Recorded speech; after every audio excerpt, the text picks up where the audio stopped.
Կենտրոն հեռուստաընկերությունը արտադրական պարոն Թորոսյան երկու հարց ունեմ, մեկը ոլորտի վերաբերող, քանի որ ասացիք արգելվող զենքեր են կիրառում, ոչ որ կա տարբեր դրամաչափի հրթիռներ, մասնավորապես ինչպիսի վիրավորվածություններ լինում, այսինքն ինչ աստիճանի վնասվածքներ են ստանում, ունենք անհրաժեշտ հագեցվածությունը սարքավորումների, մասնագետների, տեղ հիվանդանոցներում եւ արյան խնդիր արդյոք ունենք թե ոչ այսօր։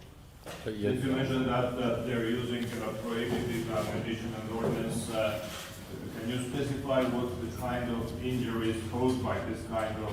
ammunition? And a follow-up question, whether we have enough equipment and enough of stuff in the blood bank to be able to cover all the needs? Ընդհանուր առումով ասեմ, պատերազմի ժամանակ ստացված, այսինքն այս պատերազմի կամ այս սրացման ժամանակ ստացված վիրավորումների բնույթը զենքերի տեսակներին չեմ կարող մանրամասն անդրադառնալ, որտեղ զուտ մասնագիտորեն շատ չեմ տիրապետում, մեր գոլեգաները պաշտպանության նախարարությունից հավանաբար ավելի լավ կանդրադառնան դրան, բայց վիրավորումների ճնշող մեծամասնությունը 100%-ին ձգտող, կարելի է այսպես ասել, ականապայթյունային վիրավորումներ են, ոչ հրազենային, որովհետև հաստատի այս պատերազմը այնպես է ստացել, որ օդային կամ հրետանային կամ թռչող անօդաչու սարքերով պատերազմ է եւ մեր վիրավորների ասացի ճնշող մեծամասնությունը ականապայթյունային են, մարմնի մեջ բազմաթիվ բեկորներով եւ հենց այդ բեկորներն են կամ պայթյունի ուղիղ ուժը, որ առաջացնում են վիրավորումը կամ դժբախտաբար նաև մահը։ My colleagues at the MOD medical service are a better place to specify the relation between the kind of armament used and the injuries sustained, but I can tell you that almost 100% of the wounds are caused by the explosions rather than being firearm wounds, and that reflects the nature of the offensive, which uses UAVs, heavy artillery and rocket shelling, as well as air attacks. So basically most of the injuries are fragments that are stuck in the tissues and either unfortunately deaths caused by the direct impact of the explosions or the fragments that have caused major damage. Եվ վերադառնալով ձեր հարցի երկրորդ մասին, այո, Արցախի Հանրապետության թե քաղաքացիական եւ թե ռազմական բժշկական հաստատությունները ապահոված են բոլոր անհրաժեշտ դեղորայքային պարագաներով, դեղորայքով, պարագաներով եւ բժշկական սարքավորումներով, ինչպես նաեւ արյան պաշարներով եւ ինչպես իմ բացման խոսքում նշեցի, մեր համար մեկ խնդիրը հիմա լինելով դա ամբողջ ուշադրությունը թե իմ անձնապես, որտեղ տեսնում եք ես էլ կարելի ասել բոլոր գործերը թողած սրանով եմ զբաղվում եւ թե նախարարության մեր եւ Արցախի, ինչպես նաեւ ընդհանրապես բժշկական հանրույթի սա է մատակարարումները արվում են անխափան, այդ բոլոր իմ նշած նյութերի պարագաների, ինչպես նաև անձնակազմի բժշկական, որոնք որ իրենք են նույնիսկ մեզ խնդրում, որպեսզի գնան եւ օգնեն իրենց Արցախի գոլեգաներին, մենք երբեմն նույնիսկ մերժում ենք, որպեսզի այդ ամենը կանոնակարգված արվի եւ ամենօրյա ռեժիմով զբաղվում ենք դրանով, ինչպես նաև կատարում ենք օպերատիվ կառավարում, երբ որ հասկանում ենք, որ մի կետում այդ պահին օպերատիվ իրավիճակով դրդված անհրաժեշտ է լինում ուժերի կենտրոնացում եւ մեկ ուրիշ տեղ ավելի հանգիստ է, արագ տեղափոխումները կատարվում են Արցախի մեջ մի բժշկական հիմնարկից մեկ այլ, դա վերաբերում է ոչ միայն անձնակազմին, այլ ամեն ինչին, ինչպես նաեւ Հայաստանից Արցախ։ As for the second part of your question, yes, all of the civilian and military medical facilities are fully stocked with all the pharmaceuticals, the equipment, utensils that are required to cover the needs of the situation, and that includes also the blood banks that are well stocked. Like I said, the number one concern of both me personally and the MOH, whether in Armenia and Artsakh, is setting aside every other concern to focus on the issues at hand. I can assure you that we have uninterrupted the supplies of material and personnel to the medical institutions wherever needed. We even have lineup of volunteer medical personnel that would like to be moved closer to the front line to be of help where it's most needed, to the extent that we even have to turn down some of those applications. We want to make the process as orderly and organized as possible. We also do operational management. That means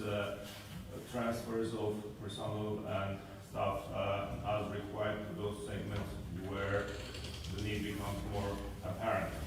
All of these issues are handled in a professional and fast way. Երկրորդ հարցը, որ ասացի, որը ոլորտին չի վերաբերում, պարոն Թորոսյան,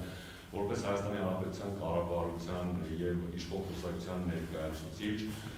քանի որ այսօր ունենք այդ հնարավորությունը ձեզ հարցուղելու, դուք ինչպես եք տեսնում հակամարտության լուծումը։ Բազմիցս շնորհակալություն, բազմիցս նշվել է, որ ընդհանրապես Ղարաբաղյան հակամարտության լուծումը պետք է լինի միայն խաղաղ բանակցությունների մեջով եւ մեր իշխանությունները բազմիցս դրա մասին ասել են եւ բազմիցս նաեւ նշվել է, որ Ղարաբաղյան հակամարտության լուծման փորձը ռազմական ճանապարհով իր մեջ պարունակում է տարածաշրջանային եւ նաեւ գլոբալ անվտանգությունը խարխլելու մեծ պոտենցիալ եւ դրանով պայմանավորված ես վստահ եմ, որ տարածաշրջանային աշխարհաքաղաքական կենտրոնները, մեր ռազմավարական գործընկերը Ռուսաստանի Դաշնությունը, որպես ռազմավարական գործընկեր եւ ինչպես նաեւ ԵԱՀԿ Մինսկի համանախագահող երկիր, ինչպես նաեւ մյուս համանախագահները Ֆրանսիան եւ Ամերիկայի Միացյալ Նահանգները մեզնից քիչ չէ, որ շահագրգռված են այստեղ կայուն իրավիճակ ունենալու մեջ եւ անում են ամեն ինչ, որպեսզի այդ իրավիճակը ստանան։ Հետեւաբար կարծում եմ, որ լուծումը միայն դա է, առնվազն նաեւ այս սրացման դադարեցման առումով, ինչպես նաեւ երկարատև լուծման առումով վստահ եմ, որ նրանք ներդնելով իրենց ջանքերը ինչպես նաև տեսնելով մեր կողմից, այսպես ասած, տրամադրվածությունը, մեր բանակի ուժը հասնելու են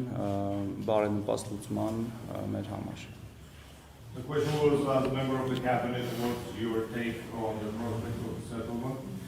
And the answer is that the only prospect for the settlement that we see is through peaceful negotiations. That has been reiterated many times by this government. We consider that no military attempt to resolve it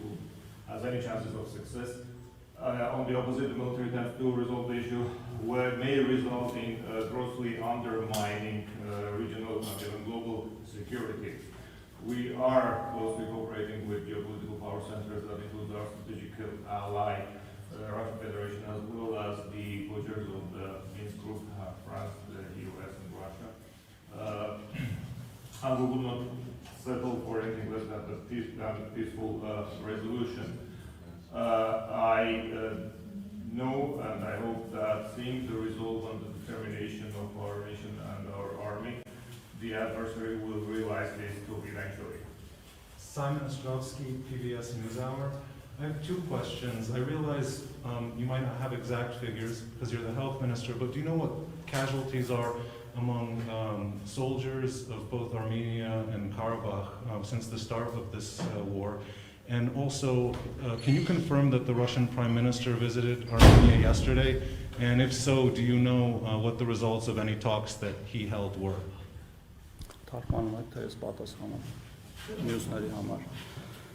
Ես իհարկե տիրապետում եմ ամբողջ իրավիճակին, թե թվային եւ թե բովանդակային, սակայն կարծում եմ, որ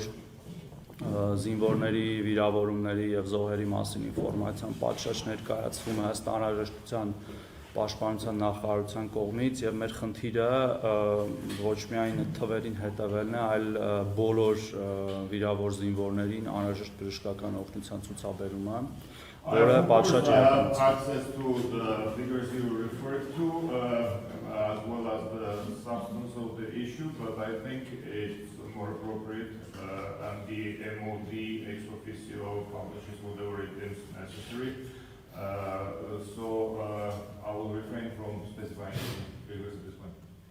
Եվ մասը, որ մենք պարզապես խնդիրը ամեն ինչ լուծում ենք, կազմակերպում ենք այդ մասը։ And the MOH is doing, as I mentioned, everything within its powers and even more to address, and we consider it our mission to treat the casualties and the wounded. Իրականում Ռուսաստանի վարչապետը դեռ չի այցելել Հայաստանի Հանրապետություն, պարզապես նախատեսված հանդիպում կա ամսի 8-ից 9 ԵԱՏՄ միջկառավարական հանձնաժողովի, որը շատ վաղուց պլանավորված է եղել եւ այցը նախատեսված է, եթե չեմ սխալվում, ամսի 8-ի երեկոյան եւ միջոցառումները սկսվում են 9-ի առավոտյան, մենք ինքներս էլ ունենք հանդիպումներ եւ օրակարգային հարցեր եւ հետեւաբար հանդիպումից հետո միգուցե ճիշտ կլինի այդ հարցը ուղղել արդեն վարչապետի աշխատակազմին. The visit you referred to has not taken place yet. I assume you're talking about the Eurasian Economic Unit summit that is to take place between the 8th and the 9th of October this year in Yerevan. The substantive meetings will commence early morning on the 9th, and I believe later that afternoon you will be able to address relevant questions to the staff of the cabinet. Եվ մոռացակ ասել, որ սա նախապես պլանավորված եւ այս իրավիճակի հետ կապ This is not in response to the situation, it has been planned way back. Javier Espinosa from El Mundo of Spain. 2 questions. First, did you see by yourself cluster ammunition on the streets of Stepanakert? And the second, since last night and this morning it seems to be quiet in Stepanakert, no shelling,